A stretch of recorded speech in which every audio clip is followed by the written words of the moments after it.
Komiði sæl, það helgispjall hér á Samstöðinni. Ég heiti Sigurður Magnús Egilsson en gestur minn heitir Heimir Björn Janusson. Vertu velkominn. Takk fyrir. Þú ert skagamaður? Já, og var nú bara fættur, eins og þau segja. Já, spilar á fótbolta, sko?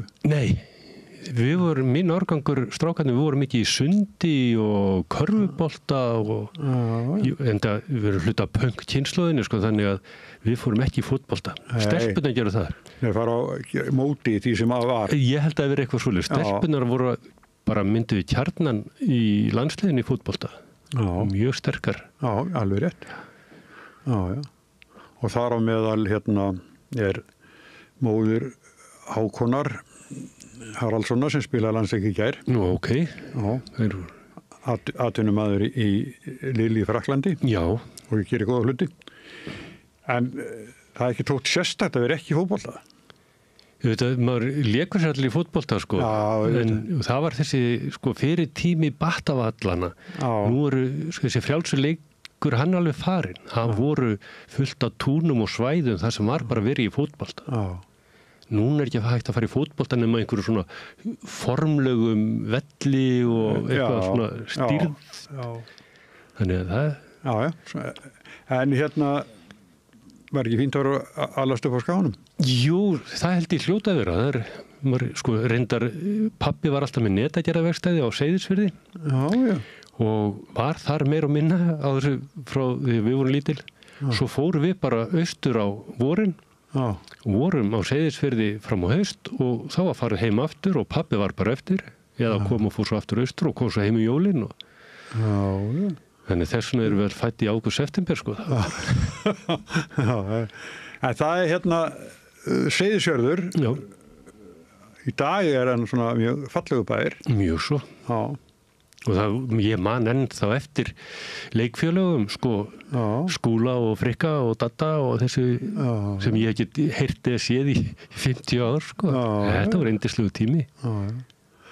En síðast ég fór Austfirðina, að þá var það eini bærin sem að var eitthvað fólki utandýra, það var Seyðisfjörður. Það er náttúrulega kaffihús þegar maður kemur inn í bæinn og mér staldið merkild, við fórum ofta á svona góðviðrisdögun sem í minningunum voru náttúrulega dálítið margir. Þá fórum við upp í svæði sem heitir Botnar. Það var tjörn þar, vatn sem var alveg sjóðheitt í sólinni, það moldar botn. Og við áttum ofboðslega fallegar og maður á fallegar og skemmtilega minningar þaðan, en þetta er akkurat upptaka svæðið af skriðuföllunum sem urðu hérna fyrir nokkrum árum. Þannig þó ég hafi fallega minningar botnana þá held ég að sé nú óhugur í íbúum. Já, það er svona ljóminn farinn. Já. En þú hefur náttúrulega bara gengið þessa venjulegu skólagöngu, en svo þú er skrúðgarðirkju fræðingur.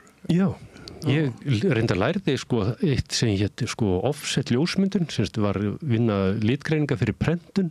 Ég var með svo mikla ljósmyndadellu sem úrlingur og fór í þá og flutti þá 16 ára frá Akranesi í bæinn til þess að læra, eins og maður krakka gerðu og hef eiginlega ekkert verið heima síðan. En var í prentinu í 10 ár. Og náttúrulega mestan tíman í myrkraherbyggjum. Þannig að vinnufélagi mínu sagði ég verið komið með flatt nef, sko, því ég stóð alltaf með kaffibollan og horfði út síðustu árin í prentinu, sko. Stóð meðan skannerinn var að vinna, þá var ég komin algjör út þrá, sko. Og maður var að hafa eitthvað svona tilgang í útiverinu, þannig að ég bara fór, þegar ég var 30 og þá fór ég í garðyrkjuskólann.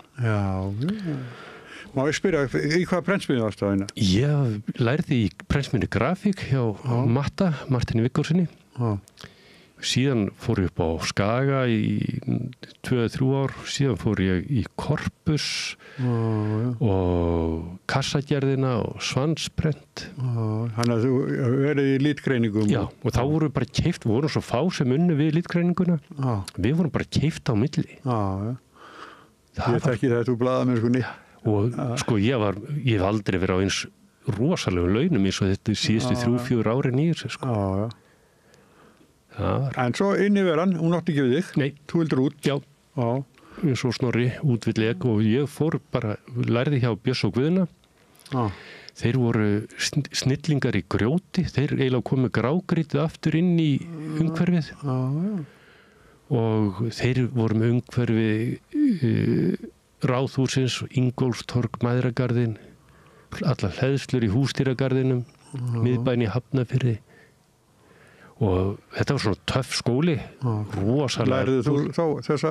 Já, grjóthleðsluna alveg. Og vann við þetta í 4-5 ár. Mjög skemmtileg vinna að höggva grágrýtir sko. Og tala ekki hraunstrendingana sko. Það alveg bara og mjög skemmtilegt sko, flottur hópur sem var hérna í vinnu. En þetta var með vélsögum sem voru að gera það ekki? Nei, hamurmiðill og sleggjur. Það er bara svona? Já. Þetta er alveg... Já. Maður var að ansýta það stundum. Var þetta ekki púlvinna? Þetta var rosalegt puð. Vinna með stóra kantsteina sko, léttustu eru kannski 70-80 kíló. Maður var að taka þetta á bringun og lyfta upp í veggi og þetta var... Maður var mjög hljóður á kvöldin heima sko. Það var ekki háfaði í manni sko. Já, það er hérna... Hennar með hamar og meitil, það lítur hafa verið erfiðu dagur eða... Já. Það er ekki sæmileg sleggja, það er tungur hamar. Já, bara góður slaghamar og svo sést ekki meitlar, ekki þessi bara steypu meitlar heldur. Já. Og svo heilu hektararnar að hellulögnum lagðir sko, alveg. Já. Og það hefur verið þarna líka? Já.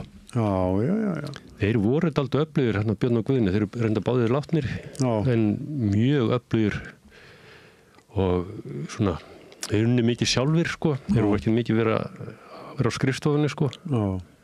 Þeir eru ekki mikið fyrir að klippa, þeir sögust verið búin að klippa trjágráð fyrir lífstíð, alveg búin að koma. Ég hérna réði mig einu sinni í garðurkifinu og sko ég er það gamall að það var verið að gera sko garðana í kringum blokkirnar í Bökkunum í Breiðholtinu. Það er nú alveg snildar skipulag þar. Já, en sko það sem ég fannst leiðinlegt hana var það að ég vissi ekkit hvað ég var að gera sko, hvað átt að verða úr þessu sem ég var að gera. Okkur voru aldrei sýndanina teikningar og við áttum bara hérna að raka þessa brekku þarna eitthvað sko, en mér langar alltaf að vita sko hvað yrði úr þessu. Já, hver tilgangur með þessu? Já, og þá hefði þetta verið mikið skemmtilega. Já. En þannig ég bara sagði upp og mamma var virkilega reið við mig. Ég fór eins og svo oft áður á Eyrina og vann bara allt sumarið þar. Það þótti mig gaman, það voru margir skemmtilegi menn sem maður hitti þar. Jú.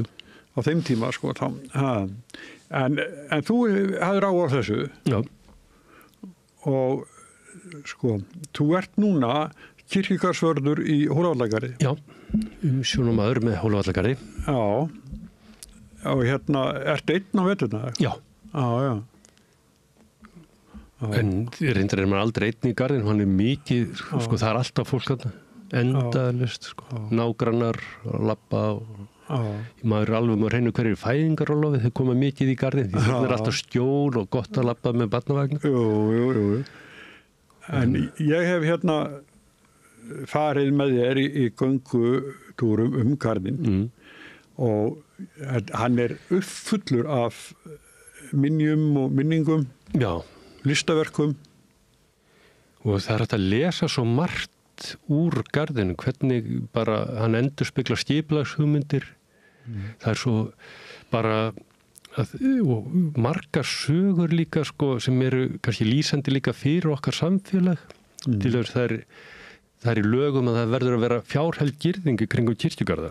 Þó það sé alveg inn í miðbæ þá verður að vera fjárheld girðing. Og sem er. Já, og þarna er veggur og það var stórmál þegar hann var gerður á sínu tíma því steinsmíðastjettin þeir voru mjög öflugir sko eftir að byggja Alþingishúsið, þeir lærðu þar og fór að hlaða kjallara og undirstöru húsum og fleira og þeir segja sko við hlöðum vegg í kringum kirkjugarðin en kaupmannastjættin þeir heldur nú ekki því þeir voru búin að kynnast sementin og sögðu að það var eina vitið að steypa garðin í kring, veggin í kring og það var mikill átakafundur í Bárunni, víst Já. Og það er til reikningar hjá Dómkirkjunni frá þessu fundi þar sem við rukkað fyrir salalegu og brotna stóla. Þannig eitthvað hefur nú gengið á. Já. En niðurstaðan af þessu fundi, átakafundi milli kaupmannana og steinsmiðana, að hann er hlaðin upp að hálfu og síðan steypt ofan á og utan yfir. Þannig að báðir fengu sitt og almenningur borgaði. Já. Það er svona dæmiger svona verktakaræði sem við höfum kannski búið við allt og lengi, sko. Já. Það er ágætum að sem kallar þetta kverktaka. Já, þarna þeir voru í sóknarnefndinni og allt það, þannig að þetta voru átök þarna á milli. Já, heyrðu, áður við höldum áfram með þetta, þá þú býrð ekkert langt frá garðinu með eitthvað? Nei, bara í göngufæri. Já, þú ert fjölskyldumæður? Já, ég hef 3 börn og 5 barnabörn. Já, til hamingju með það. Það er fyrir. Er það ekki gaman? Það er yndislegt og erfiðast er sko að sonur minn sem hann býr í Þýskalandi og er það með 3 barnabörn og tengdadóttur þau búa þarna upp í Svartaskógi gullfallegu stað eða það er dálítið langt að fara að missi dálítið en svo það bætir sig upp að maður með 2 barnabörnina heima og 2 dætur Já, ég á son sem býr í Stokkólmi og með sinni konu og 2 barnabörnum. Þau koma heim núna fyrir miðjan apríl og það var mikið tilhökun. Þó þessi var alltaf börnleikur, sko. Þetta stolpar úlingar. Ég segi nú að maður er bara gömul börn, sko. Já, þessi barnabörni, sko, svo elsti 18 ára. Já, en heyrðu, sko, þegar að við gengum saman garðin og þú varst að segja mér sögur og þá var það ein sem að sko ég gleym ekki það var með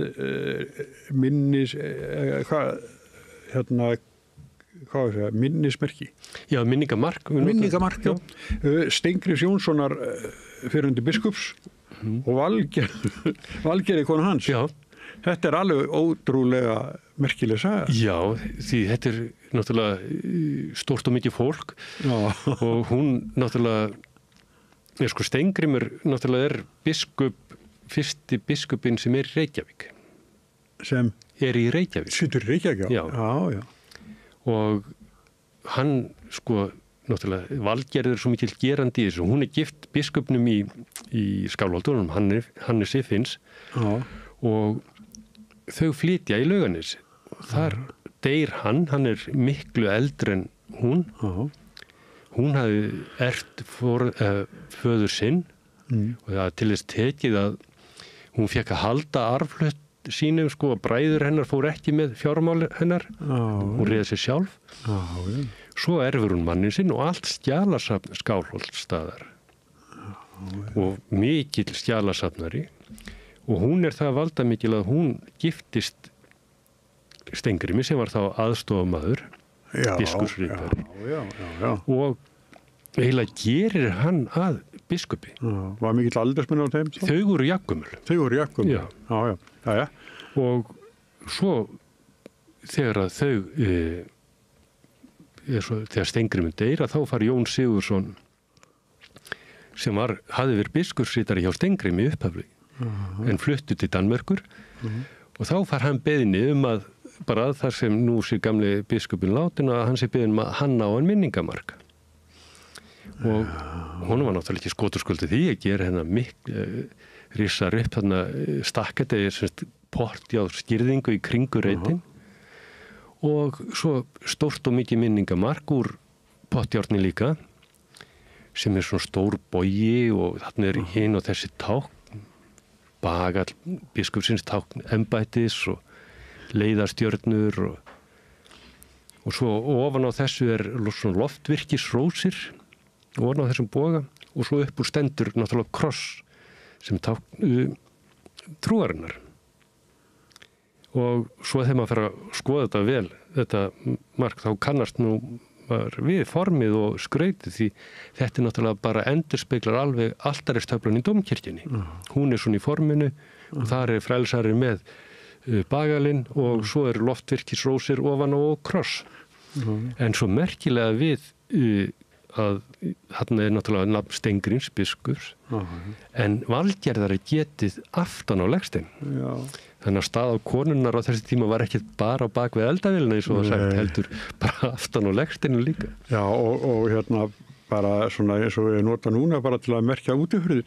Já, þetta líka við þessi bara svona játplata, svona álplata sett aftan á. Já. En Valgerður þessi sko þegar hún látin að þá kaupir safnið, þá kaupir háskólinn hennar skjalasafn og handritadeild Landsbókasafnsins miðar stofndaginn við dánardag hennar. Þarna helstu skjöl. Það reynda fór þarna að Jón Sigurðsson, hann var líka manniskur í söfnunum, sko, þetta hluti að hennar safni fer í gegnum hann og fer þá leiðin á safnið skjalasafn. En hérna, af hverju sko, hvað gerði hún? Hún hafi raunverulega gert hana biskupi. Já, hún náttúrulega kostar að hringferðu og heimsækja alla presta og hefur samböndin út og hún það mikil valda kona.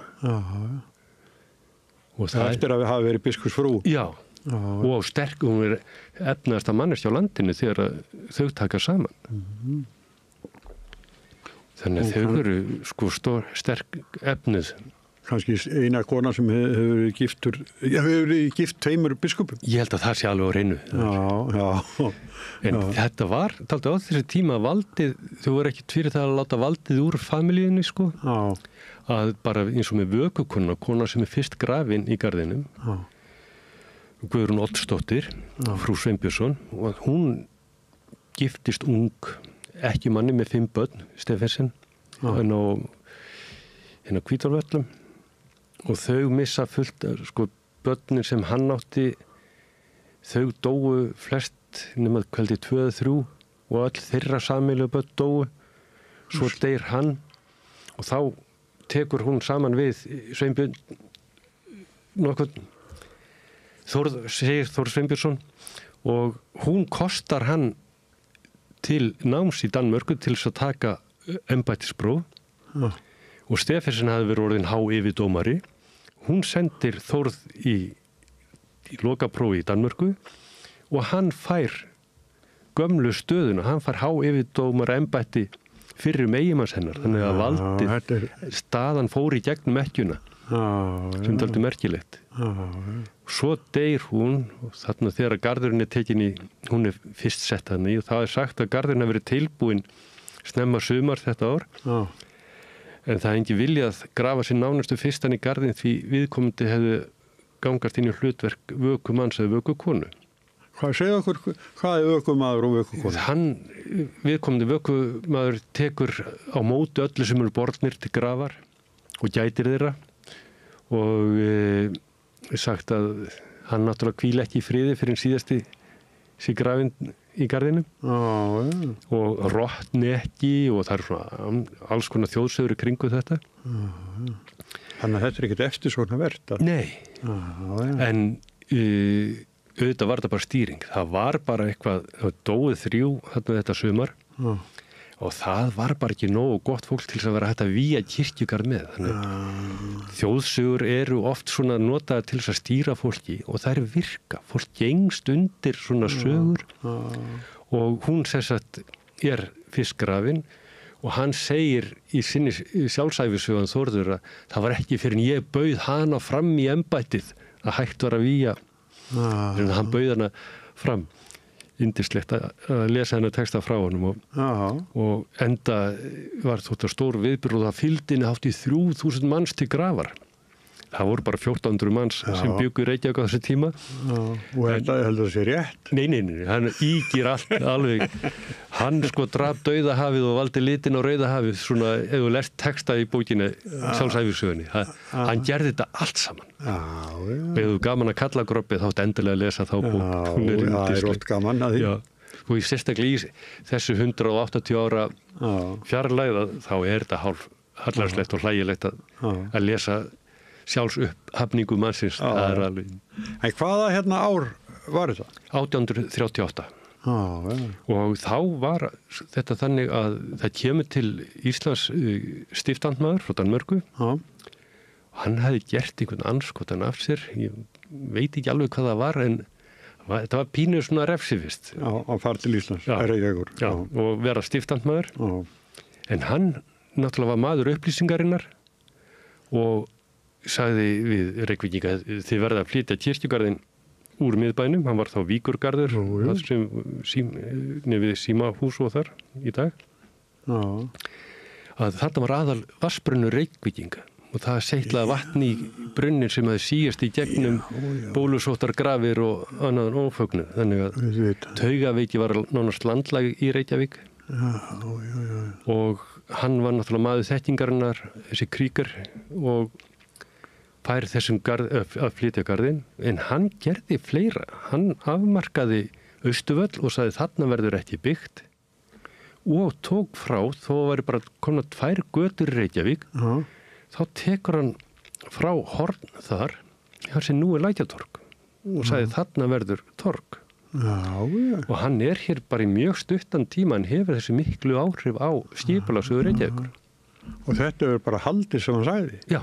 Hann bara, þetta skipulagi bara hélt. En hann var fluttur út áður en kirkjugarður var tekin í notkun. Þannig hann hefur verið búin að afplána. Já. Og þannig er sem sagt bara bærinn að myndast. Já, þannig eru 1400 mann sem búa í bænum á þessu svæði. En fáa svona reglulega götur. Það langa stjætt eða aðalstrætið og svo kemur austurstrætið og svo stígur hérna meðfram Læknum. Og Reykjavík náttúrulega annálað sóða bæli á þessum tíma. Líkt eða hann bara voru opið, fólk tæmdi kamra bara út í tjörn og ruslið í tjörnina og svo lag þetta svona róliheitum í gegnum bæinn. Og náttúrulega kotin voru lýst upp með lýsu, getur rétt ímyndaði bræluna inni. Ef það eldsneytið. Og svo náttúrulega sjóklæði voru gerð vatnselt með lýsi sem bara þránaði og var erlendir menn sem komið til Íslands, þau tala allir lyktina sem lágu yfir Reykjavík og af Íslendingum almennt.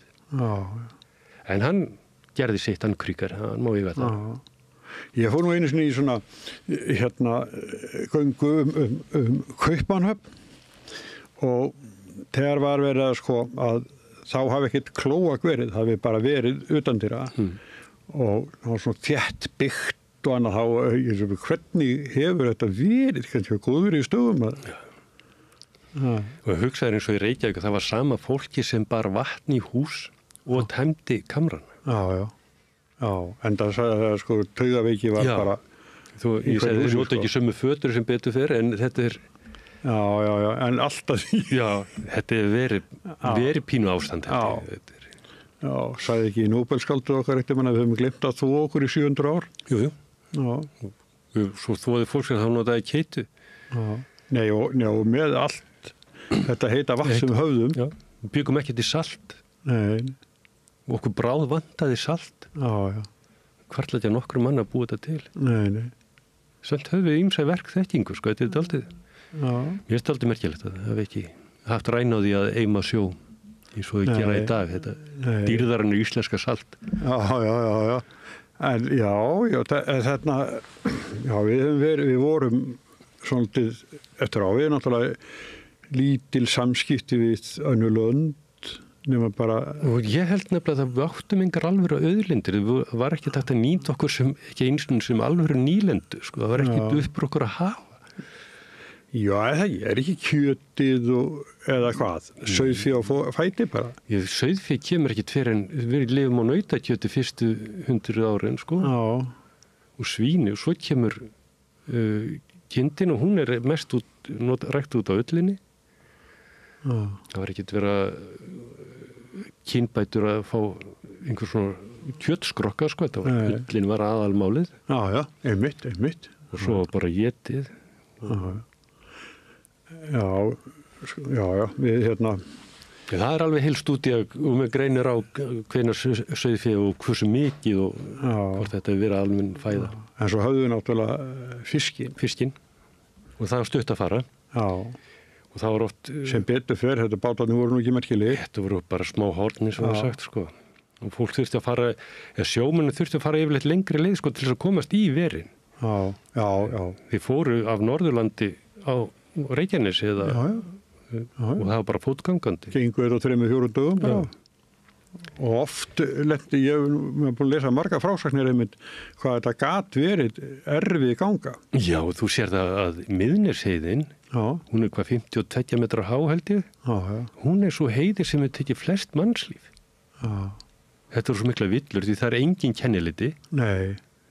Alveg auðn og þarna getur orðið svarta þoka og alveg rosaleg rók og stormar og slagviðri, menn illa búnir og þetta var náttúrulega þéttbýlasta svæði, ströndin, Rómskalanesið og yfir í Grindavík og allt þetta sko þar. Og þetta var ekkert verið að kynda. Nei, föðurafi minn, hann fættist 1859. Okay. Hann var 70 þegar nátti pappa og þá voru ókomna 2 stelpur, hann að 6 börn. Pínu kynslu að skekkja þarna. Eldur betur, en þetta er svolítið sniðut að sjá þetta í Íslendingabók að vantar. Hann er stóran hluta, sko. En hérna, hann bjó, þegar hann var ungur, á Vatnsleysuströndinni. Og ég er búin að lesa aðeins hann og hann var svona brautandi þar í að hlaða garða til að geta rækta grænmeti. Þannig að og fólk skildi ekkert í hvað hinn í Kansinu var að gera, sko, en... Já, þetta er aldrei gaman að nefna þessar hleðslur á Reykjanesinni, því þær eru, ég er með bústað þarna, við Hvalsnes, og þar eru mikið af hleðslum, og fyrir svona mann sem er lært og unni við hleðslur er þetta náttúrulega ævintýri, en þarna eru bara einfaldir veggir, bara einfald hleðsla, gísið, en þetta er mörg 100 ára gamalt og bara stendur, hreyfist ekki. Og það er alveg lýgilegt hvað þetta stendur. Auðvitað er þetta svo sendið, það er ekki frostlifting í jarðvegi sem er að hreyfa þetta. En það er aldrei búið að skjálfa þarna í gegnum aldirnar. Það lítur að vera. En þetta er alveg ótrúlega stöðugir veggir. Og þarna hefur rjúpan til dæmis aðlagast að hún situr á veggjum þar þegar eru snjólaust. Að hún er yfir veturinn, þá er hún hvít eins og skófirnar á grjótinu. Það eru hvítar skófir og það er húka upp á hleðslum. Fólk tekur ekkert eftir rjúpunum þar, sko. Þetta er bara eins og steinar. Þetta var nú svona útúr með þetta, en hérna, sko, einu sinni varst að sýna mér leiði Jóns Ólafssonar ritstjóra. Já. Og bróður hans Páls. Já. Og það halla svolítið á Pál þar. Já, hann var náttúrulega, hann var týndur. Já, býttu, hvernig var Súsa? Sko, hann deyr í 1905 og hann fær að vera síðust árin í hotnunni hjá Páli, hjá honum Jóni, bróður sínum. Og hann tekur loforð af honum að láta grafa sig í fósturstellingu. Páll var með það. Já. Og það verður, hann deyr og hann er grafinn í fósturstellingu og það er bara slegin utan hann kista sem dugar hann í fósturstellingu. Þannig hún verður eiginlega svona teningslaga, ferköntuð og eiginlega jafn.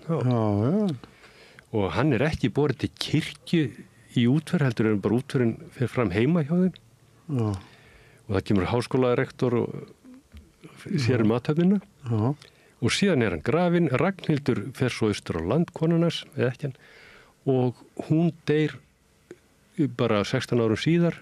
Þau eiga 1 son og hún er flutt úr Lónundafirði eða hann á austan til Reykjavíkur og það tók reyndar 1,5 ár skils mér að flytja hana. Og eftir það týnist. Það þeim tíma er engin kæling á lífi. Nei, bara kistan og geimt úti í selnu eða eitthvað. Og hún er grafin ofan á sinn mann og þá eftir það tínast það er ekki til skrá og ekki til fært til bókar og Kristján Eldjárn skrifar þá nýorðin þjóðminnavörður þá ætla hann að kortleggja öll skáldin í kirkjugarðinum þá segir hann í sinni dagbók hvernig er hægt að vera týndur í miðbæ Reykjavíkur í 30 ár og þá vissi enginn hvar hann var og þetta var alltaf svona mikið umtalað hvernig var hægt að finna þau skáldið góða síðan kemur það upp að það er áhugahópur ég sé það verið kallar á eftirlaunum sem tóku sér til og vildi nú reyna að finna út úr þessu og komið til mín og við finnum út þá að því þetta það er alveg vita hann deyr 1905 og þá er nýbúið að taka í notkun svæðið næst kirkjugarðstígnum og það er nokkuð vel merkt svæði það er mikið minningamörkum þar en þá er að pæli hvort að við getum notað pinna svona eins og snjóflóðastangi til þess að finna þetta út það endar með eftir mikla pælingar og skoðunar að þá fengum við mesta töffara Íslands Ármann Höskuldsson jarðeðlisfræðing og hann kom með doktorsnema og þeir eiga jarðsjá til þess að skanna þau og nota þetta til þess að finna sprungur í Grindavík núna dýptamælis já og þeir skanna, ég var búin að finna eitt svæði sem mér fannst mjög líklegt og hann skannar það og svo kemur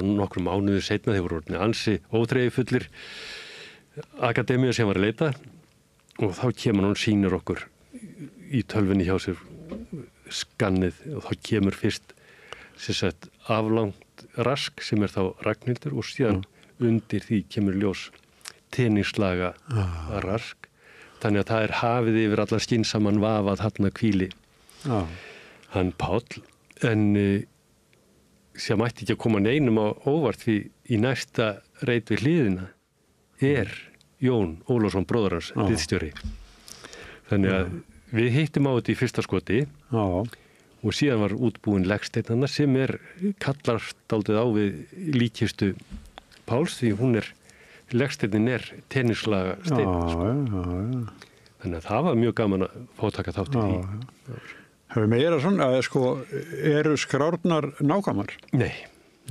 Það eru skallablettir í þeim svona, og það er eitt sem var starfsmaður hérna í 12 ár hann færði menn til bóka grafin sunnan megin grafin norðan megin einni grafin utan í hólnum þetta er alveg marflatt en hann hefur sjálfsagt alveg vitað hvar það var en engin annar Nei, og hafið þau ekki fengið minningamark yfir sig þá er það oft týnd En enn verið að jarða í garðinum? Já, það eru duftkir sett niður í gamla reiti og það getur sagt að það sé þétting byggðar í 101 þetta er svona endurspeglar dálítið samtíman og það eru komin í suma reitina 10-12 duftkir þannig að það en síðan eru eitthvað eftir af reitun sem hafa verið fráteknir, það var ein gröf núna í vetur og þá var það maður sem grafinn hjá fullorðnum foreldurinn og svo kona fyrir nokkrum árum, hún var 130 ára og grafinn við hliðin á bróður sínum sem dó fyrir 97 árum Hugsaður þannig að þetta eru svona reitir til það er mikið líf í garðinum, það er endalaust og það er svo margskonar líka við erum í tengslu við leikskólana í hverfinu, grunnskólan þetta er grendarskóur fyrir Mela og Vesturbæðarskóla þau koma mikið Eru krakkarnir á sem mynda þau að segja frá?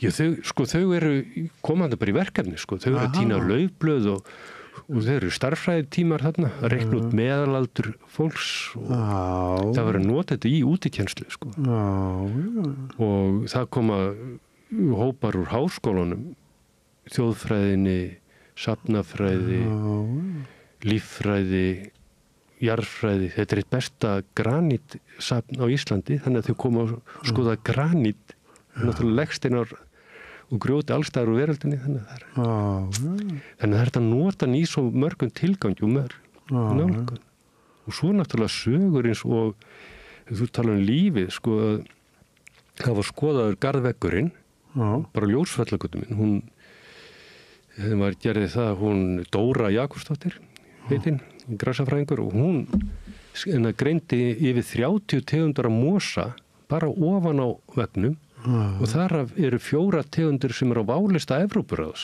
plöntur í útrýmingahættu.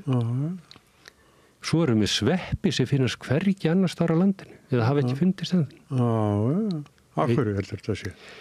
Sko, veggurinn náttúrulega, það myndast sko mismundi sýrustig. Það er grenitré fyrir ofan og svo er þetta erlend steypa og þannig að þar myndast kjör aðstæðu fyrir mjög fjölbreyttar mosategundir. Og eins er það með sveppina að þarna eru tré sem hafa verið flutt inn kannski með mold og þarna hefur verið flutt inn blómplöntur að utan og sett á reiti og annað. Svo náttúrulega fuglar. En svo er náttúrulega annað í þessu að kirkjugarðarnir voru mjög framalega í því að hætta að nota eitur. Það var verið að úða tré og runna hér í allri Reykjavík með alls konar efnum. Mjög hættum því fyrir 30 árum. Er enn verið að þessu? Úða svona? Garða? Það er allavega mjög margir að auglýsa, sko. En það er mjög erfitt að fá garðyrkjumenn til þess að eitra. Því það er ekki þörf á. Þú gerir miklu meira ógagn. Ég þarf að byrjaði meira garðinn, en þessi veggurinn, er hann þurft litlar viðgerðir? Já, hann hefur fengið að standa og verið bara alveg flottur, en nú voru komna sprungur og múrhúðun farin að falla, brotna. Þannig að við hefum verið núna í prógrami og svona verkefni með Reykjavík og Borg og Minjastofnun. Þetta er náttúrulega rándýrt og þannig að við erum búin með eina 4 áfanga í veggviðgerðum, semst alla Suðurgötuna og alla Hringbrautina. Ljósvallagötu hlutin er klár, en þá er það eftir Hólatorginu og Kirkjugarstíg og það er mjög dýr framkvæmd. Við erum vantilega gerði í 3 áfengum, en Reykjavík og Borg hefur komið mjög veglega að þessu með styrkjum. Og Minjastofnun aðstoð okkur líka, þannig að það er... Þarna er náttúrulega safn, sko, listaverka líka. Já, og það eru bæði, sko, alls konar lágmyndir, kopar þá úrskur eftir Ríkharð Jónsson, dálítið mikið af þeim. Nú það eru jafnvel styttur, svona bústur. Og það eru náttúrulega plattar eftir Thorvaldsen, svona hvítir plattar, nóttinni og deginum og jólafögnið á himnum og einhverjar fleiri. Og það er hann eftir Sigurjón Ólafsson, yfir hann Erlendi Unuhúsi, Finngálknið. Og svo er einn eftir hann Hallstein heitinn, myndlistamann, eða skúlptúrista. Og fullt af svona, náttúrulega Þór Sigmunds steinsmið. Þetta er ótrúlegt safn. Og svo náttúrulega segja merkilegasta við garðin að þetta er allt á einu stað. Þetta er svo óbúslega kompakt, þetta er bara sagan og birtingamyndir hinn og þessu á svo óbúslega litlu svæði. Og hann hefur fengið að vera óraskaður alla tíð. Leiður okkar lágu fyrst saman þegar að ég var að vinna fyrir Stöð 2. Þá var Jón Gnarr dagskrárstjóri og ég samtidig hann að gera þáttum 5 forseta. Það var sem sagt áður en að Guðni var kjörinn. Guðni var 6. forseti. Og Jón var mjög hrifinn af þessu. En hann sagði líka að hann vildi bæta við 6. þættinum að því hann var þá nýbúinn að lesa frá Landnámi til vorra daga og fannst sagan svo merkileg, sérstaklega snemma á 2000-öldinni, 1918 til dæmis. Og það var allt í lagi. Þannig að við fórum að vinna þetta og komum ofta í garðin til að taka upp og svona og þetta var reyndar aldrei sýnt að því að ég hætti með sprengisönd á bylgjunni og svo fór Guðni sem var aðal viðmælandi minn, fór í forsetaframboð. Þannig að En það var svolítið svona, en við vorum búin að taka allt efnið upp og þar á meðal voru fjöldagrafir og segja svona söguna því. Ég frétti að ykkur sagði mér frá fjöldagrafum og ég hringdi í Kirkjugarðar Reykjavíkur og þá var hann forstjóri þar. Hann sagði að ég að tala við þig. Hann vissi ekkert þetta en ég ætti að tala við þig sem ég ákvæmdi.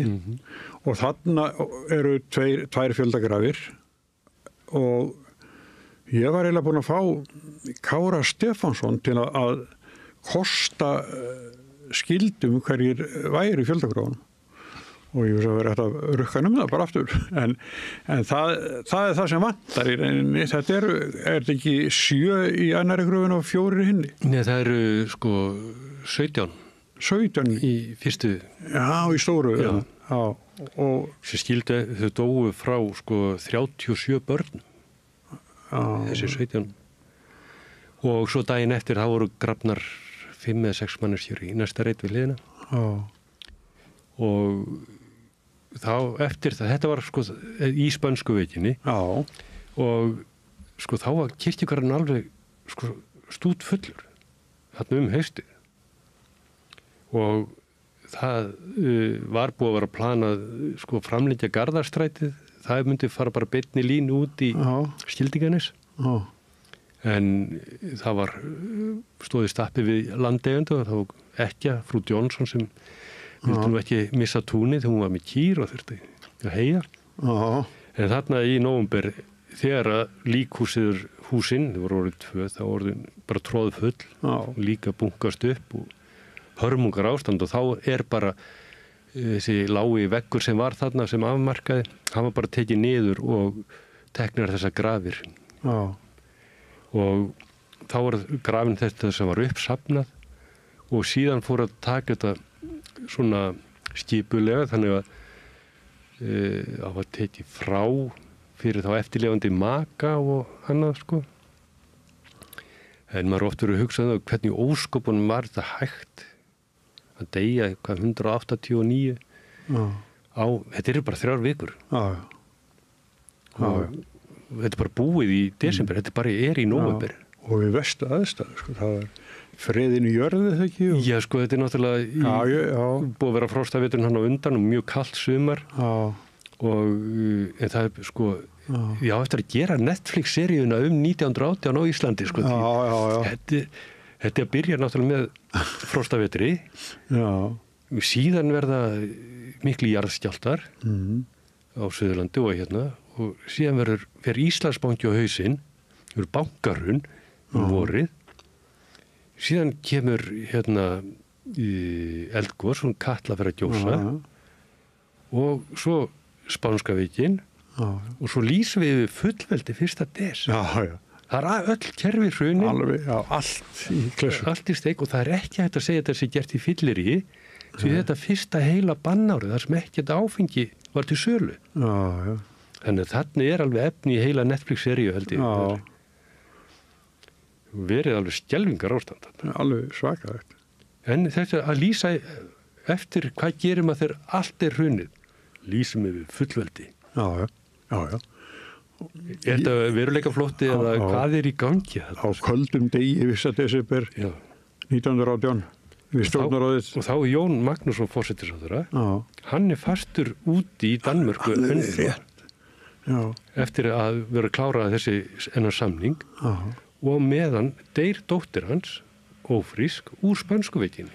Þannig að þegar hann kemur heim, þetta er semst eina barnið, fósturdóttir, hún er dáin og hann átt að fara að fagna fullveldi þarna 15. eða 18. desember og hefði verið hálf tætinsleg heimkoma fyrir kall greiði. Það lítur að vera. Og við sjáum það sko líka á myndum þarna sem voru teknað við stjórnarráðshúsið að það er ekki margt fólk. Nei. Og það er greinilega mjög kalt. En að burt bæði í sálinni og í þetta. En við notum svona að því að Danir voru ekki í góðum málum út af heimsstyrjöldinni fyrir. Núna fyrir við að segja fyrstu peldiði.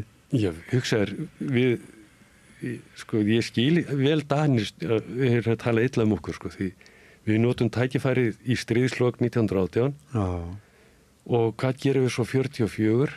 Þeir eru herteknir af Þjóðverjum og við finnum við hann einhverja klausu að það sé eitt að taka upp samningin innan 40 ára eða eitthvað og þá höfður engar samnings þannig að þeir bara lýsti fullveldi og með leyfi Bandaríkjamanna. Þannig að sér hvert var nú fullveldið, sko, þurfum leyfi sjálf Ameríkumanna til þess að lýsa við fullveldi. 1918? Nei, 44. Já. Menn getur alveg sett gæsaleppir utanum þá lýðveldurstofnun, sko. Já, og svo líka sko sagan, þar er líka að ríkisstjórinn Sveinn Björnsson verður kjörinn hérna sem fyrsti forseti og sonur hans er nasisti í fangelsi í Kaupmannahöfn. Þannig að þetta er ótrúleg saga. Já. Allt þetta ári er ótrúlegt. Og lítil og vannmáttuð þjóð að glíma við allt þetta. En hvað eins og 1918, sko, valdaklíkan er svo ofboðslega lítil.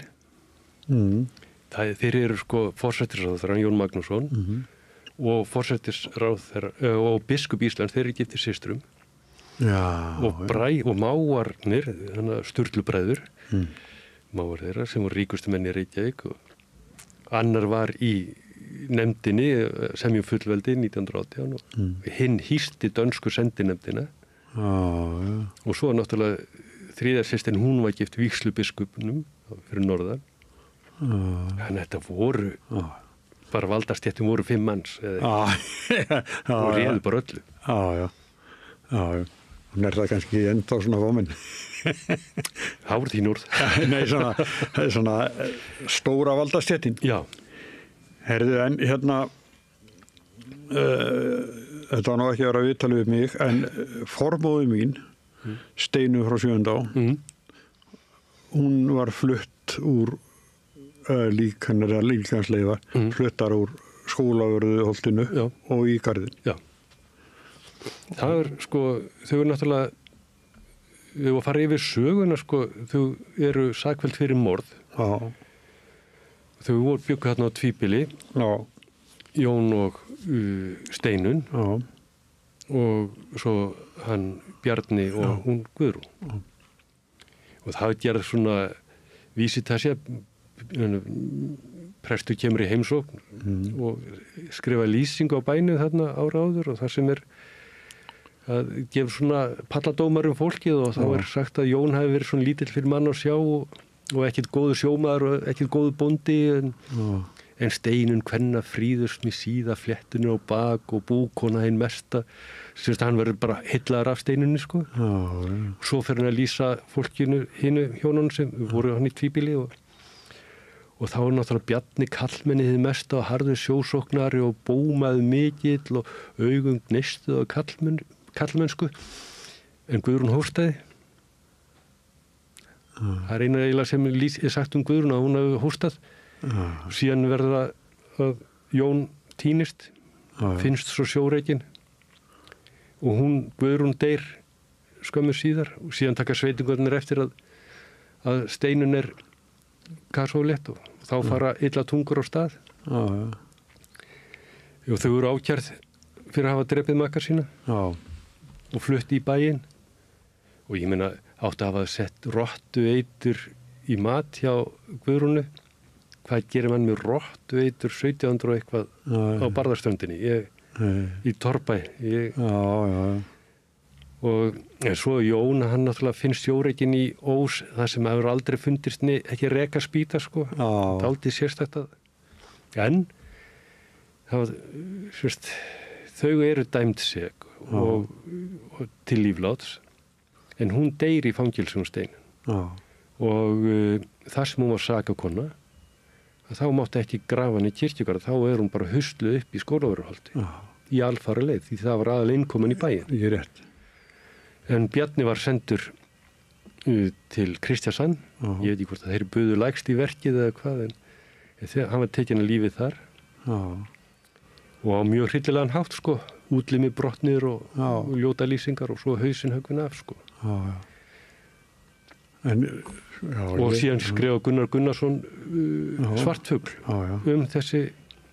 Síðan var að koma út, Már Jónsson var að gefa út málskjölin núna og þar kemur sko fram að málskjölin voru, fyrstu málskjölin eru eiginlega lýsa miklum formgöllum á réttarhaldunum. Hann var nýr sýslumaðurinn og það, samkvæmt þeirrum lýsingum eru ýmsir formgallar á þessu. En þá tók gamli sýslumaðurinn sér til og skrifaði ný málskjöl. Þannig að það eru sem voru þá eftir eins og leiðrétti formgallana eftir. En Barstrendingar þeir trúa því alltaf að Steinunn hafi verið saklaus. Og þetta stendur þeim svo nærri, þetta gerðist bara milli jól og COVID eða eitthvað, þetta var bara, og þau fengu lögmannafélagið til þess að koma og þau héldu réttarhöld. Tóku upp málið svona góðan lögata hérna á Patreksfirði og sett á svið réttarhöldin og fóru yfir þetta, en þeir komust náttúrulega sömu niðurstöðu og kollegarnir gerði sko. En menn geta deilt það, en hafa þetta aldrei svona grátbroslegt að kvenfélagið á Patrós á svo kaffiveitingar eftir þetta málþing og það var kaffi og hjónabandsæla með ég veit ekki hvort að vera að senda einhver stílaboð eða hvað eða tilviljun en hérna Egill Ólafsson heitinn á Hnúti, hann náskildur mér og Kristinsson hans, hann lagði svolítið mikið upp úr sko að laga minninguna Steinunni að því ég væri blaðamaður, þá vildi hann til að fá mig í lið með sér en það það er búið að þessu núna, það leiðið er í garðinum og því ég synti það ekki. Jú. Sko kannski of mikið. Það er dálítið gaman að þessu sko, það byrjaði því að það kom bara hérna hvítur rammi og síðan var hann fylltur með sandi, mætti hérna 2 köllum sem kom með sand í fötu og þá var þetta sandur af rauðarsandi og setti í leiðið. Síðan kom einhverju 48 spreyjaðir englar á leiðið og svo komu hérna kerti og það fór fyrir englunum eins og Íkarus í forðum að þeir sviðinuð á bakinu og undan kertunum. Þannig að þá kom hvítir englar, núna er svona blandi póka, bæði hvítir og gullspreyjaðir og nokkra jólaserjur svona lýsandi og þetta er aldrei, þetta er svona rokkokku stíl á þessu sko. Já. Og vekur athygli. Já, þarna eru einhverju aðkomendur hennar sem að vilja bara við rétta hlut hennar. Já, og Steinunn Kristjánsdóttir, nafn hennar, hún er fornleifafræðingur. Já, ég hef talað við hana í svona þætti. Hún hefur alveg ákveðnar skoðanir og sínar efasemdir þessi morð sko. Voru þetta morðið ekki. Hún heldur ekki, ef ég maður rétt. Einmitt. Hún heitir Steinunn í höfuð á reyndar ömmu sinni sem var nefnd eftir Steinunn frá 7. Bara sér stuðningsyfirlýsing. Já. Þannig að þetta stendur fólki nærri og þetta situr í fólki. Já. En segðu mig nú eitt. Já, svona fyrir þau að því að við erum líka í útvarpi, þá ætla ég að segja að ég heiti Sigurjón Magnús og er stjórnandi þáttarins og hjá mér situr Heimi Björn Janusarson sem er kirkjugarðsvörður, segir það ekki? Ég kallar ég er umsjónamaður með Hólavallagarði. Já. Mér finnst ágætt svona. Já, það lýsir starfinu. Já. En þetta er ekki fyrsti kirkjugarði sem við vinnum við. Nei. Þú byrjaðir hvað? Í Fossvogi. Fossvogi var þar í 8-9 ár. Og þá var ég beðin að taka yfir í Gufunesi, var forstöðumaður í Gufuneskirkjugarði í 10 ár. Þá voru miklu framkvæmda árum, þá voru að stækka garðinn mikið og byggjar veglega skrifstofubyggingu og gera svo mjög gott sumarstarfsmannahús. Og en þá var ég komin með eiginlega dellu. Þá var ég farin að kíkja í Hólavallagarð og var farin að vera með göngur á sumardeginu 1. Svona hluti af vorhátíð í Vesturbæ. Í Hólavallagarði? Í Hólavallagarði. Já, gestum og sagði sögur. Já. Og bara vekja athygli, sko, því það var gefin út bók 1986 eftir Björn T. Björnsson, Minningamörk í Hólavallagarði, sem alveg stór merkileg bók og ég held hún hafi bjargað svo ofboðslega miklu, svo bók. Hún vakti athygli á þessum pottjárskýrðingum, hvað þær eru í sjálfum sem merkilegur og við fórum í mikið prógram að endur gera og gera við það og varvita það. En eftir 10 ár í Gufunessi þá bara baði ég flutning. Fá bara að fara í Hólavallagarð, fékk reyndar líka námsleyfi, fór í þjóðfræði og safnafræði 1 vetur í háskólanum og þar fikk ég fullt af verkværum. Og þannig að það var, síðan ég bara búin að vera þarna. En ég ekki hérna, þú segir hvað segir ég? Ég segi Grafáskarður, þú sagðir Gufunesgarður. Er hann stærstur? Þetta sko, Fossvogsgarður hvað 31 hektari og Gufunessið eitthvað álíka, 30. Hann var eitthvað teiknað þessi 90 hektarar, átt að ná alveg niður á Gufunessbæ. En svo fött að það var ágættir byggingaland þarna neðri hlutin. En þetta annars alveg botlaus mýri sem þetta var, þessi Gufunesgarður núna. Hann lækkað 1,5 metra frá því að var byrjað að drena. Þetta var bara mýrarfinn og svona skál full af vatni. Og mikið dren framkvæmt, sko, þurrkan upp. Þannig að þetta hefur ekki verið byggingaland? Nei. Og það oft, kirkjugarðar eru oft verða til svoleiðis á byggingalandi sem væri eiginlega óbyggilegt, sko. En nýtist svo er í Kópavogi? Svo er í Kópavogi og hann reyndar byggður allar á fyllingu að grunnurinn á Smáralindinni fyllti þennan Leirdal. Þetta var tippur í Kópavogi sem var bara breytt í kirkjugarð, sko. Það á 10 metra dýpi húsveggir og bílræ og Já, það sér það enginn. Nei. Ekki lengur. Nei. En nú vantar kirkjugarð. Við erum að gera, það einn í framkvæmd upp í Úlfarsfelli og þar verið að flytja Valsmoldina og Valssvæðinu upp í Úlfarsdal og reyndar úr rétt fyrir neðan þar sem byggingasvæði Korputorg. Það fer hann upp eftir. Það stór skemmtileg hönnun á kirkjugarði. Svona hringlaga Þannig að það vantar. Þannig að þetta bara reyndar hefur, sko, frá því ég byrjaði í garðinum hjá kirkjugarðunum, mjög stuttur síðan, að þá var talað að vera svona 3 til 5 ár. Þá þurftum við kirkjugarð. En síðan eru liðin... Já, það eru 30 ár. Og það eru enn 3 til 5 ár að við þurfum nýjan kirkjugarð. Málið að það bálförum hefur fjölgað svo ofboðslega. Þetta það sem ég ætla að spyrja næst. Það ástæðan fyrir að þörfin fyrir land hefur minnkað heilmikið. Og tala þegar verið að jarðsetja svo duftkjör í gamla reiti. Það var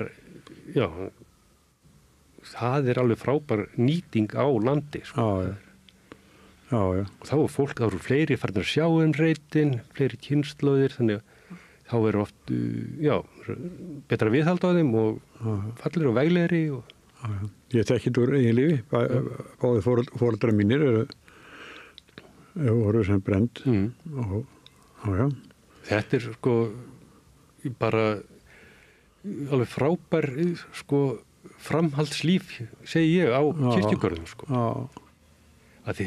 Þetta ég segi, við erum með 70 hektara kirkjugörðum í Reykjavík og við viljum vera partur af samfélagi og viljum fá fólk inn í garðana. Við erum búin að vera með ljóðagöngur, við erum búin að vera með sérhæfða göngutúra og það labbaðum stríðsára minningar í Fossvogi og það hægt að tengja sko sögugöngur og núna erum við semst að vinna friðlýsingu Hólavallagarðs og fá formlega friðlýsingu með minjastofnun og þá getum við fara að setja ákveðin svona standard á verktakar sem að koma og háþrýsti þvó legsteina eða annað sem getur bara valdið gífulegu tjóni. Það var að fara mjög varlega og eins bara í faglegu vinnubrögð og að stýra ferðamennskunni.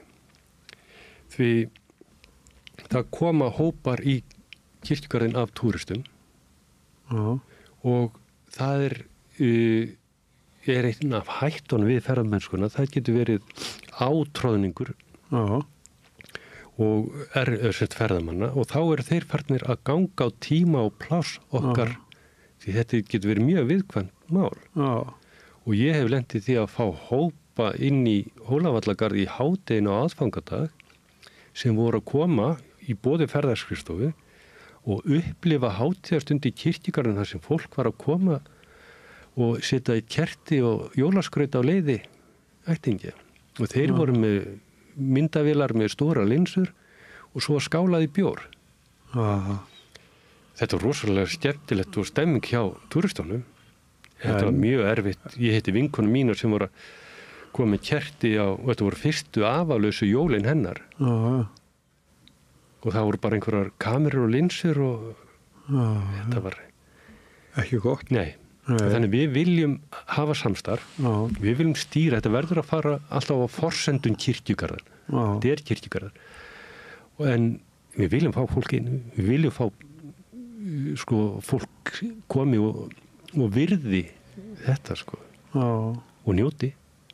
Segðu mér annað, eða var lík geymsla? Það var líkhús í Hólavallagarði, byggt leið og garðinum 1838. Og þar var þjónaði visa sem kirkja Reykvíkinga þegar var að gera við dómkirkjun og setna þegar hún stækkuð. Og það voru dæmið þá fólk að gefa saman í líkhúsinu. Setna fluttist líkhúsið svo upp í Þingholt.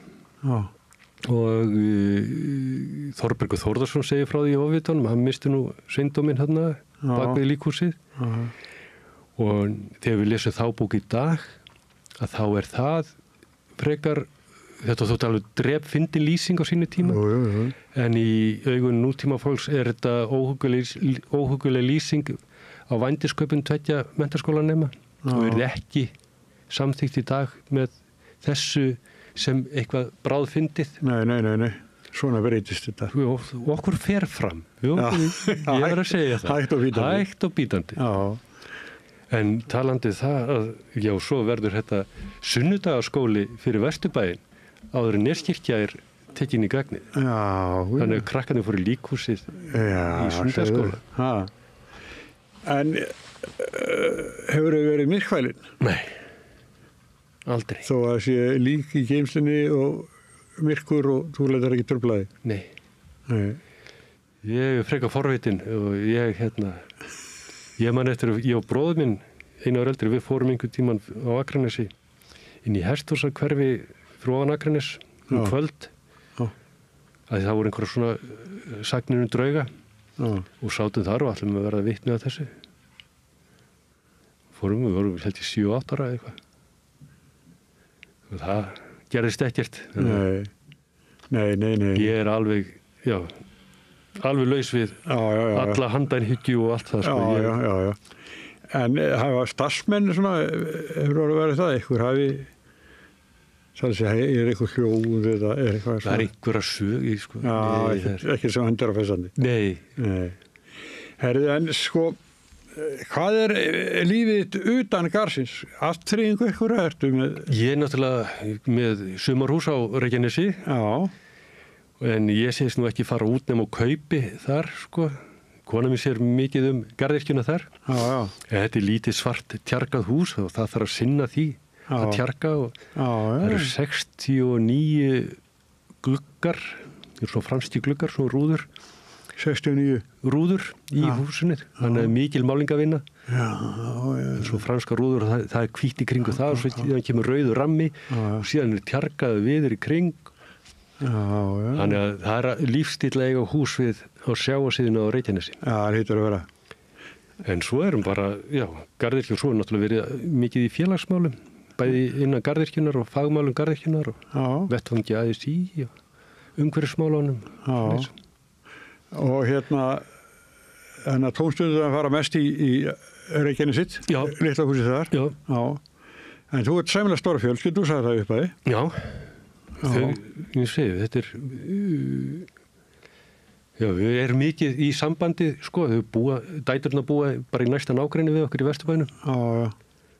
Þannig að það og tengdarsonurinn garðyrkjumaður. Já, hvað þetta?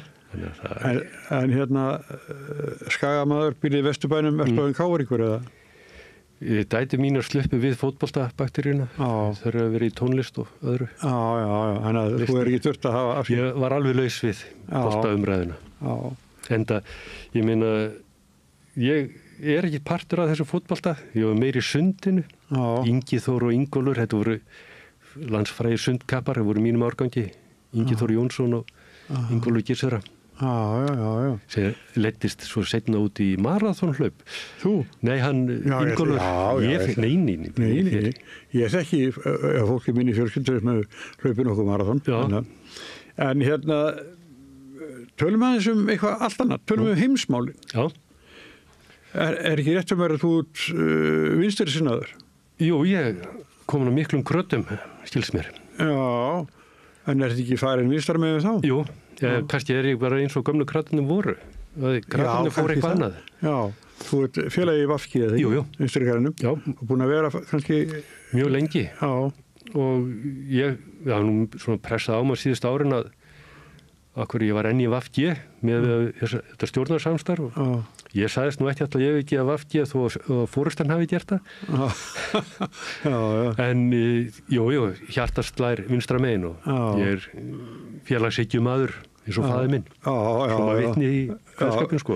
Já, heyrðu, sko, ég ætla að tala svona heimsmálin. Við erum þetta sko vísjár veröld og erfitt fyrir okkur að sjálfur sér varna lítil hér sko að heyra öllu svo miskunnarleysinu og ómennskunni. Þetta eru ljótar fréttir sem við fáum bara á hverjum degi. Og það svo furðulegt hvað öll gildi hafa hrunið og einhvern veginn breyst bara á 3 mánuðum. Já.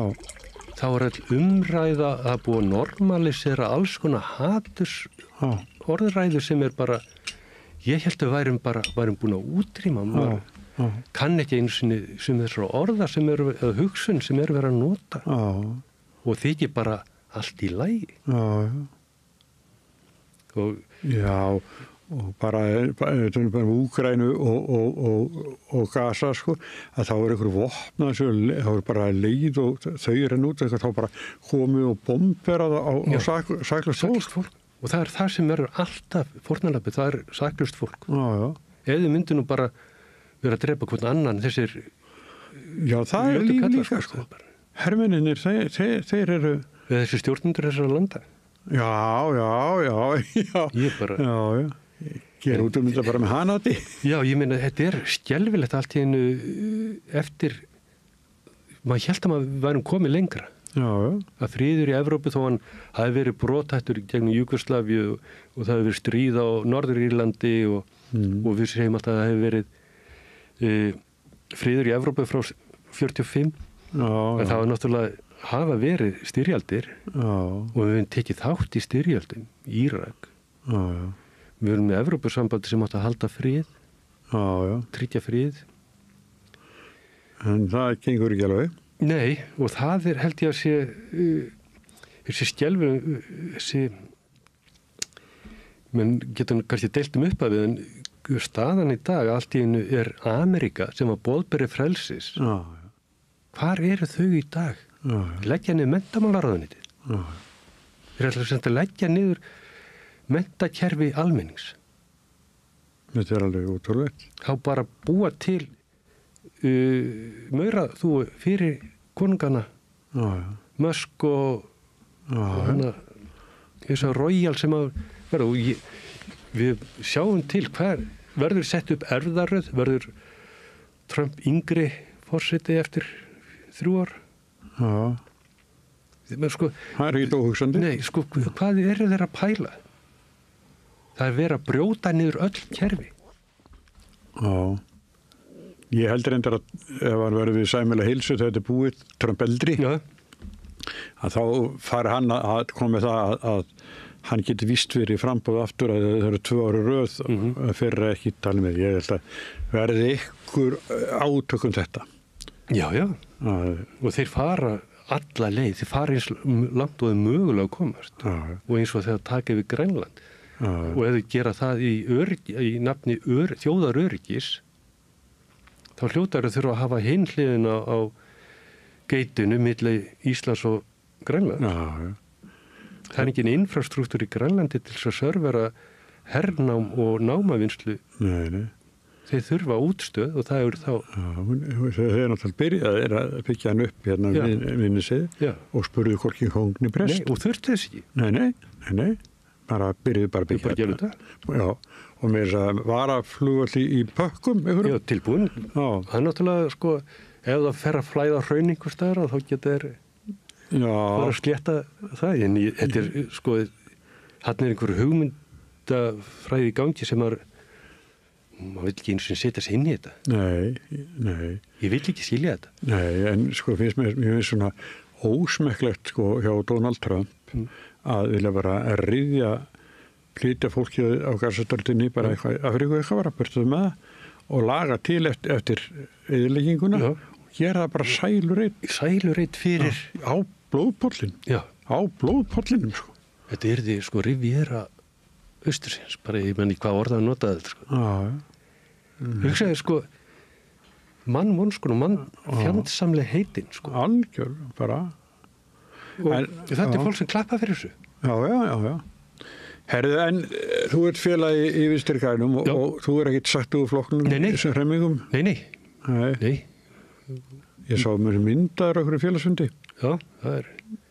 Ég var formaður Vinstri grænna í Reykjavík í félagsins í nokkur ár og í stjórni bara þó nokkur ár.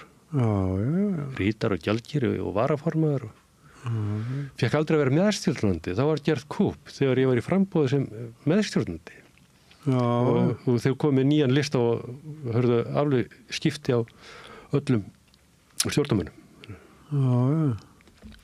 En svo lendi ég í því sko að ég er Evrópusinni. Já. Það er... Fyrir ekki alveg saman. Nei, mér finnst að fara hvernig ég að öryrkja öryggar Evrópu að samanast ef ekki í gegnum Schengen. Þetta hefur fært okkur og Ísland og bara íslenska menntun öll helstu réttindi sem hafa komið fram í verkalýðsmálum eru frá Evrópu. Helsta þróun í menntun, styrkjum og öllu þetta er frá Evrópu. Okkar helsti markaður er Evrópa. Það eru valdafólk búið að býta í sig að þetta megi ekki verða. Já, hvað óttast er öll stór fyrirtæki á Íslandi gera upp í evrum? Nema össur þeir gera upp í dollarum. Ég veit að Spánverjar skítræddu við að Ísland gangi inn í Evrópusambandið því þá hefur Samherji sem hann er stæðsti sjávarútvegs fyrirtæki í Evrópu. Þá tekur hann bara yfir sjávarútveginn á Spáni. Það er bara þeir eiga sko stærsta kvótan eru íslensk fyrirtæki allt í kringu Grænland og svo er að vera að hræða okkur við erum bara sett til hliðar við fáum ekki að taka þátt í lýðræðislegri vinnu í Evrópusambandinu en sitja uppi með allar ákvarðanir og ég var formari félags garðyrkjumanna í nokkur ár þá fékk ég sent frá Brussel dröga reglugerðum notkun eiturefna í matvælum og í ræktun. Og ég átti að gefa umsögn. En Alþingi var ekki með umsögn skildu á þessum frumvörpum. En að því við vorum aðilar að Evrópusambandi landbúnaðarverkafólks, þá fengum við þetta til umsögnar. Sjávarútvegurinn var þannig að þeir fengu sjómannafélagi hérna til umsagnar reglugerð aðbúnað sjómanna á minni fiskiskipum. Man nú ekki alveg stærðina og þeim fannst þetta svo ömurlega aðstæð sem var að bjóða upp á og þeir þýddu íslensku reglugerðina og sendu út og þeim fannst þetta svo frábært að það var hún sem gildi. Fyrir þegar ég var á Skálavíkinni forðum hann var að kúka þá bara út fyrir Lunningu Já.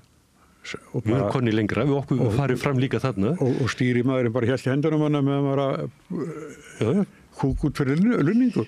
Og svo voru sérstök fataður í sporta. Jó, það var svo erfitt í veltingi, Já, og svo líka, þá gafst ekki byssa samtímis. Það ýmsir annmarkar við þetta, Svo praktískar Já, þetta En við höfum áhrif. Við getum haft áhrif. Já.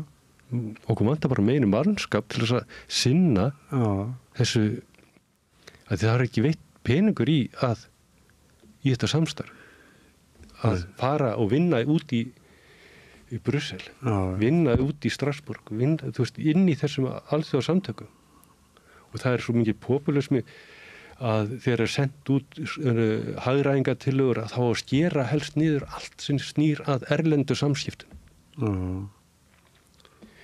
Ég segi, þetta er af skattaafslættinu á fyrirtækjum.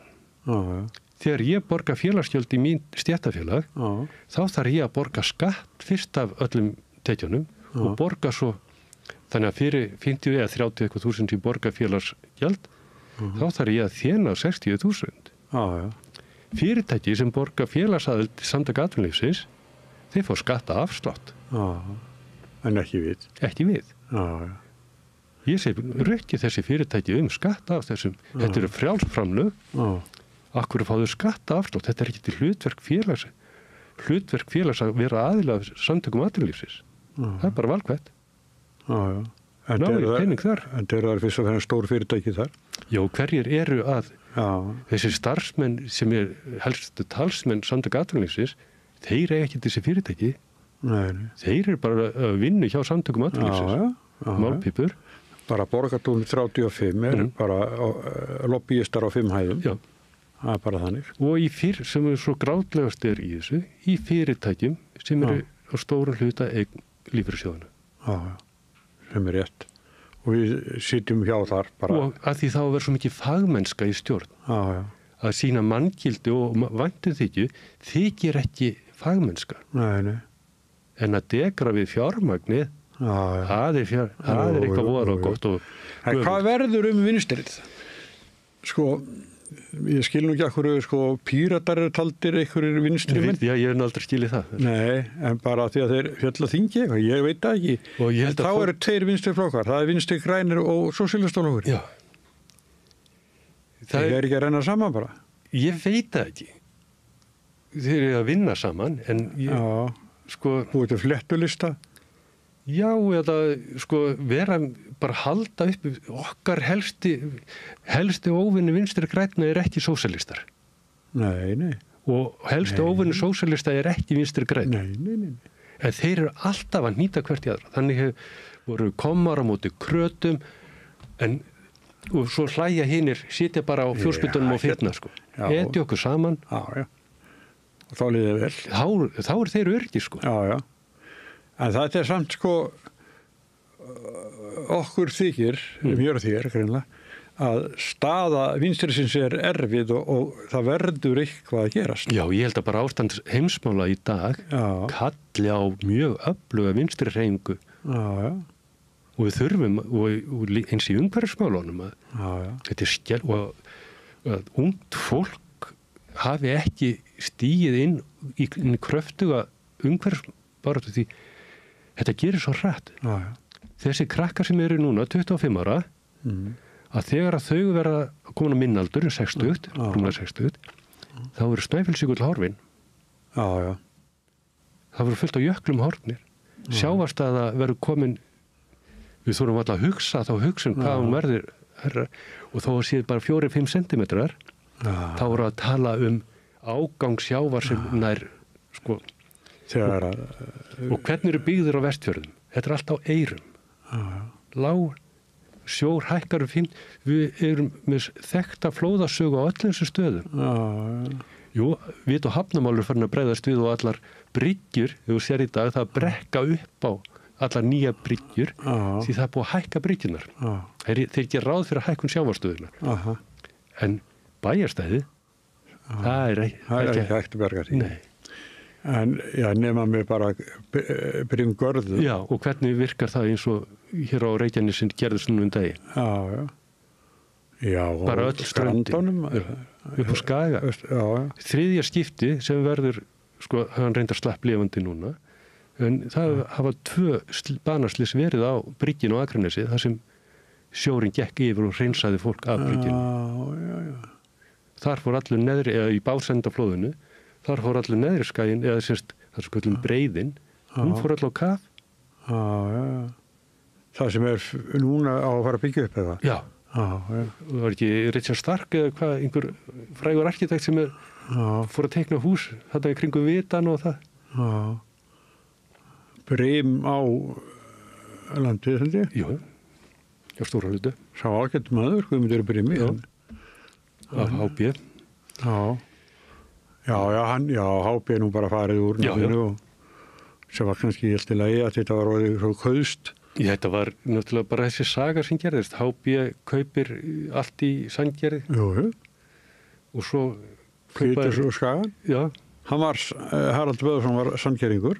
Já, hann er náttúrulega á Snæfellsnesinu. Þau byrja hann í útgerðinni í Sandgerði, svo finnast miðin fyrir utan Akranes og þá fer hann uppfyrir. Já, þetta er svona heilmikil saga og svo náttúrulega fer þessi karúsel í gang sem gerist við kvótakerfið og já, sem er aldrei sko að höggva í byggðir og já, ég minna Heimaskagi, HB, Þórður Óskarsson, Fiskiver, Haförnin, þetta er allt fiskfyrirtæki sem voru horfin. Já.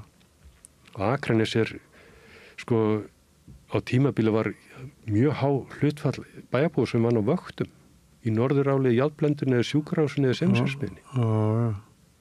Það voru ekki helgar á Akranesi, það var bara bjevakt ef það var komin í frí. Þannig að þetta er ekki smá áhrif sem hefur haft á bæjarlíf. Já. Alveg örugglega, sko.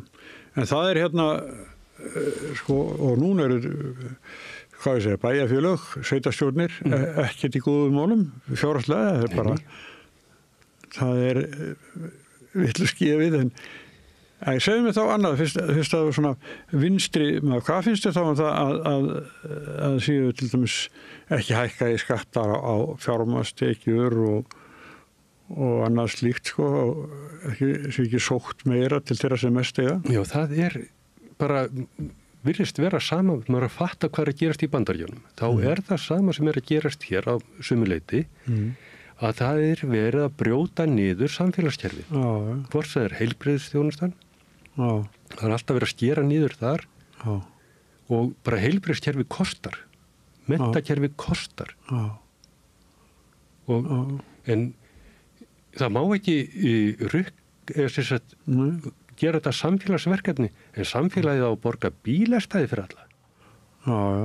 Það er að vera bílastæði allstaðar. Það er að vera menn eiga í krafti fjármagns að sleppa við skatta. Akkurat fólki sem ætti að borga skatta. Borga ekki til sveitafélagsins, kannski frekast að fólki. Já, við sjáum Garðabær er á móti því að það var sviftað á peningum jöfnunarsjóði sveitafélaga að þeir ekki með fullt útsvar. Þannig að fólk út úr land á niðurgreiða skattana í Garðabæ. Það sem eru helstu fjármagnstekjurnar, þetta er svo absúrt. Það er það. Og fjármagnsskattur, það er svona með býr hérna í Þýskalandi, að þar eru bara reglur með ýmislegt sem eru bara farið eftir. Við tókum íbúð á leigu, heilsársleigu, og þetta var á einhverju 470 evrur í mannkjörg og við hækkuðum það bara upp í 500 evrur mánaðarleguna. Þá fengum við og svona með að við leigðum íbúð af honum, svona litla íbúð, inn í húsinu hans sem hann var alltaf með í útlegu og við höfum það bara fastri, sléttri evrutölu og þá fengum við bréf frá bankanum, þýska. Það sem gerði athugasemd að inngreiðslurinn á reikning svona mín sem var merkt húsalega hafði hækkað ég held ég 30 evrur. Og það er bannað. Það er húsalegu þak, bannað að breyta húsalegu. Og við sögðum þá bara, segðu þetta sé framkvæmdarsjóð. Tóku bara íslenska leiðina á það. Og þá, bankinn er nefnilega ábyrgur. Hefðu við komist að því eftir 3 ára að það hefur verið hækkuð leigan á okkur, millileigjanda, að þá hefur bankinn ábyrgur fyrir mismun. Hefðu við fréttað svo eftir á. Og þar ef þú selur fasteign með hagnaði innan 10 ára, að þá er 87% skattur á hagnaði. Þannig að þú ert ekki að braska með fasteignir þar. Nei. Svona minn er að borga 0,8% vexti á íbúðaláninu sínu. Já. Þetta er alveg, já. Og fyrsta eign sem við kaupaði 240 fermetra hús. Já. Og þau kaupa bara 1 hús á ævinni. Já. Ekki eins og við. Ég byrja í kjallarahólu eða tveggja blokkar í búð og svo ná í. Við fluttum svo oft í æsku að þetta flökkueðil hefur, ég er með það. Ég flýt reglulega. Það er rándýrt sport, sko. Ég er svo íhaldsamur, ég er búin að búa á Hringbrautinni í 40 ár eftir að flutti í bæinn. Reyndar á 2 stöðum. En á Hringbrautinni. Á Hringbrautinni. Já. Heyrðu en hérna, sko, þú varst búin að vinna í hinum kirkjukorónum líka, svo fyrir ágáttur. Já. Fossvogi og Gufunesi. Ég ekki mikill munur á þeim og svo gamla Hólavallagarði? Jú. Það er bæði skipulagslega og svo bara stemningslega, sko. Hólavallagarður er bara inn í grónu hverfi, ofboðslega mikið líf. Maður kynnist þarna fólki sem er að labba með fyrst kannski kasóléttar konur og svo eru konur með barnavagnir í fæðingaróláfi pappanir og svo eru að labba á dagheimilið og þetta er svona partur af samfélagi. Og mjög fari ekki betri vaktmenn, þeir láta vita ef við gleyma að loka glugga eða þau passa garðin, sko, nágrannarnir, sko. Svo kemur Fossvogsgarður sem er svona eins og gleymda miðjubarnið, sko. Þú þarft alltaf að gera leið inn í hann er pínu afsíðis. En hann er frábært svæði, gróin og elsta svæði þar er gróðursett á sama tíma og bara Hólavallagarður. Næstu því. Hvenær var hann tekinn í notkun? 1932. Og þá var náttúrulega upp í sveit, sko, og fólk var mjög óánægt, sko, að vera að flytja hann bara út á land líka við, sko. Og þarna er byggt upp og þetta er orðið dásamlegt svæði í dag. Fólk er alltaf að tala um að vera spandir af svona fínu landi undir kirkjugarð. Það var ekkert voðalega fínt land þegar það fór undir kirkjugarð. Nei. En þar kemur fólk mikið á bílum, leggur og gengur og svona, en þetta er ekki þessi partur af gönguleið. Nei. En svo kemur Gufunesi, það er á milli hverfa. Hann er skipulagur á sama tíma og Grafarvogshverfið, Gufunesgarðurinn, og þar snýst allt um bíla. Þegar þú býður hús í Grafarvogi þá þurftur að hafa sko, bílastæð fyrir 3-4 bíla inn á þinni lóð. Og eins var þessi bílisminn í kirkjugarðinu og gast kyrt upp að hver einasta leiði. Svo sá maður fólk skrúa niður og kom blómvöndur út og eitthvað svona. Hann átti ammali og svo bara kyrt í gegn, sko. Og þegar ég tek við þar og þá fór ég að loka mikið af þessum götum. Þannig að væri bara malbyggi í kring. Og á sama tíma er Reykjavíkurborg að taka niður umferðarhraða í hverfanum í kring. Taka 15 km eða 30 km og hraða og setja hraðahindranir og aðeins að ýta bílunum í burtu. En þar er aftur á móti þetta tenging milli hverfa. Að krakkarnir ganga þar til að fara í sund eða yfir í Egilshöll eða alls konar svoleiðis. Þannig að þar er fullt af lífi. En svo kemur á móti að þar er náttúrulega mesta sorgin, sko, þar eru, þegar ég þarna, sko, þá eru 270 útfarir á ári og þetta alltaf 3 dögum í viku, sko, 30, 50 og 1. voru útfarendar, sko, og þar eru heilu, sko, sléttunar 9 gröfum, fólk í svona erfiðustu tímum, erfiðustu stundir og það var, já, og ég var nú sko fegin, sko, að ég fann að þó sem ég væri búin að vera hérna hjá kirkjugarðunum í næstu 20 ár þegar ég hætti, að ég hafði ennþá tilfinningar. Þetta var ekki orðið hversdagsleg að standa þessu, því þetta snýst allt einstaklingi, bara hérna halda utan það og virða hann en svo náttúrulega fólk sumir líta á kirkjugarða sem urðunarstað fyrir lífrænan úrgang og aðrir bara þetta var andri himnaríkis og svo allt spektrumið þar á milli fólk. Við verðum að sinna öllum á þeirra forsendur, sko. Já. Þannig að getur fólk verið erfitt. Já. Og það getur oft að leita eftir mörkum. Við föttum okkur verið bent á það að fólk að reyna að finna festu í lífinu aftur og ef við gefum alltaf eftir, alltaf taka til þetta svo erfitt fyrir og þar situr allt á stóran legstein og fyrir utan kistuna eða utan leiðið og ef það ekki brugðist við þá upplifir fólk syrgjendur bara öryggisleysi. Leið og segir, þetta reglunar, við verum að fylgja þeim og það ástæða fyrir þessu, annars ekki hægt að slá og komur rökin fyrir. Þá fara aðstæðendur ofta að finna fyrir festu og öryggi. Þá þetta svo úlingar, þeir alltaf þeir að spenna mörkin, en það bara til þess að finna öryggi, finna utanumhaldi. Meðan við viti ekki hvar mörkin eru og þá þau bara í lausu lofti. Og þetta læriði maður bara hardway, sko. Það bara, maður fer ekki í kirkjugarða skóla, sko. Nei. Maður verður bara að læra þetta á stundum af mistökum og stundum fengum hann Braga Skúla prest til þess að kenna okkur aðeins einu sinni.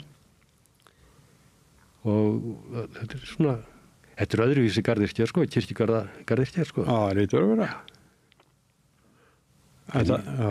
En ég fíla hana, sko. Þú verið í sig 30 ár. Já, en líka þú hérna, náttúrulega það sem vart núna, þú búin að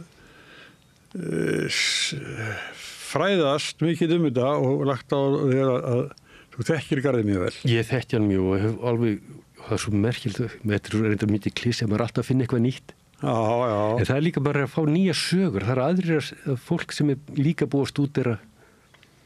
Það núna erum við til þess að við vorum að tala Pál Ólafs, að kvennasögursafnið hafði samband við mig og hvort ég væri til í að hvort við getum fundið hana Torfhildi Hólm sem fyrsta kona sem gaf út bók og eiginlega fyrsta sem fekk rithöndalaun á Íslandi. Hún safnaði þjóðsögum og svona. Dálítið krassandi, það var ekkit einhver svona álfar í hólum, sko. Þetta voru mannát og kynlíf og alls konar þjóðsögur, sko. Hún deyr í spönskuveginni og hún verður svo illa útlítandi að landlæknir þorði ekki öðru en að sitja henni í eina tinnkistu. Og svo var hún sett í trékistu og út að smita þetta var bara í upphafi.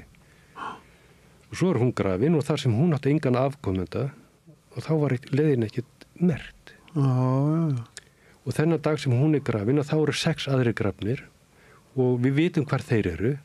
Þeir mynda svona sikksakk-munstur og akkurat það sem ætti að vera 7. reiturinn, samkvæmt munstrinu, er einstaklingsreitur, ómertur, við vitum ekki hver að þá fengum við Töffara Íslands. Hann kom með sína Ármann Höskulds, hann kom með hana jarðsjánar sína góðu og skannaði að því þá getur hann að því blikkið eða syngið virkar þannig að það endurkastar ekki, það er svo blý, það drekkur í sig bylgjurnar.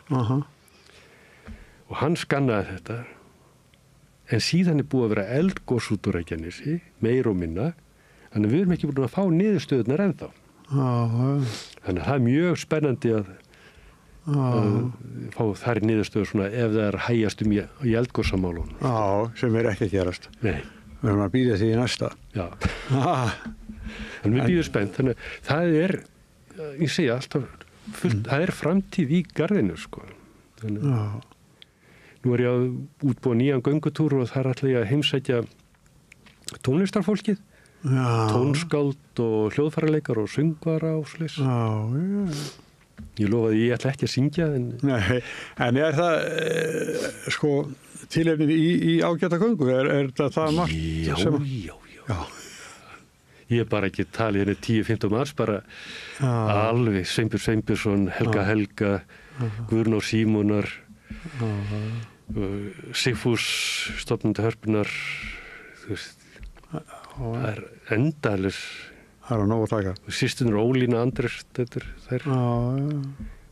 Þannig að það og Páll Ólafs, Ingi T. Jú. Það allir. En já. Þetta alveg. Þetta verður gaman. Já. En þú hefur farið með svona göngur. Já. Hefur með. Já. Og ég get eiginlega ekki auglýst þegar því þá koma svo margir. Já. Þannig við erum maður svona með lágan prófíl, þannig að þá þetta fínt svona 25-30 mann sem koma. Já. Og svo bara fyrir litla hópa. En ef það auglýst, eins og sumardaginn fyrsta, þá koma alltaf 50-60 manns. Já. Og það á mikið? Það alveg á mörkunum, sko. Já. En svo hef ég lent í að fá yfir hátt í 200 manns, sko. Já. Þá var ég bara að gjörbreyta göngutúrnum bara á staðnum, sko. Og búið til nýjan. Já. En nú eru, kallar þetta ekki götur í... Jú, götur og stígar. Já, sko, eru þeir ekki misbreiðir? Jú, alveg. Sumstaðar bara einstig og maður kemst ekki með hjólburur. Já. Maður þarf að bera mold í plastfötum til þess að bæta á og svona. Já. Eru það sinna leiðan þá? Já. Fengu núna með þess að í tilefni þessar friðlýsingu þá fengu bara 30 milljón krónur styrk frá Minjastofnun til þess að fara að laga gömul leiði núna í sumar. Það bara svona, sem gert í sumar. Það gert í sumar. Hára rétta steina og svona grágrýti súlur og gresjatrí og svona. Þannig að það er komin alveg framtíðar stefna, sko. Já. Og við viljum vera partur af samfélaginu og vera sýnilegri og... Já. En eins og sagðir áðan, þið eru svona hverfa kirkjugarður líka. Já, við erum grendaskógur og maður sér fólk kemur hérna sest og bara slaka á því að það má alveg vera að slæpast í kirkjugarði. Það er alveg umborið að þú labbar í kirkjugarði og sest niður og ert bara íhuga.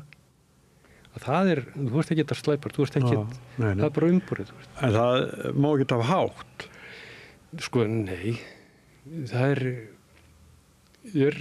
daldið, þá viljum sína sko bæði til látnuvirðingu og svo aðstæðundum helst. Því þetta virkur kirkjugarður, þá þarf fólk vill bara kyrrð og ró. Einmitt. Og það að leita eftir kyrrð og ró, þess vegna kemur það í kirkjugarð. Annars færi það bara göngutúr hringbrautinni eða eitthvað, sko.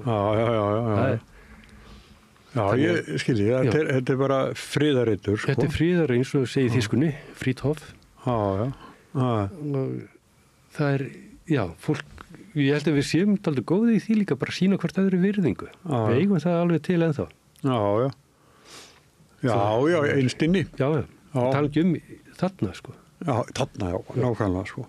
Það sem sagt, það var frændi minn sem nú dáið núna, föðurbróðir minn, hann bjó á Ásvallagötu og þá var nýbúið, held ég, að flytja steininn og 7. Formúður okkar Simba og hann vildi endilega fara með mig garðin. Hann Ásvallagötunni hafði svo margoft farið náttúrulega í garðin og var að sýna mér leiði steinunar. Sko. En hann svona var mjög skemmtilegu maður, hann svona eflaust sagði mér einhverja sögur, eitthvað yktar, sko. En það gera líka oft góðu sögum. Já. Björn T. Björnsson segir í sinni bók garðin, Minningamörk í Hólavallagarði að sögur eiga aldrei gjaldar sannleikans. Góða sögur eiga aldrei gjaldar sannleikans. Þetta rétt. Herðu, Heimir Björn, nú erum við búin að sitja lengi saman. Já. Og ég þakka mikið vel fyrir að sitja með mér. Takk fyrir boðið. Já, og ykkur sem að horfðuð eða hlustuðuð þakka fyrir, en gestur mín var Heimir Björn Janusson, umsjónarmaður í Hólavallagarði. Sæla sinni. Segðu það á Samstöðinni.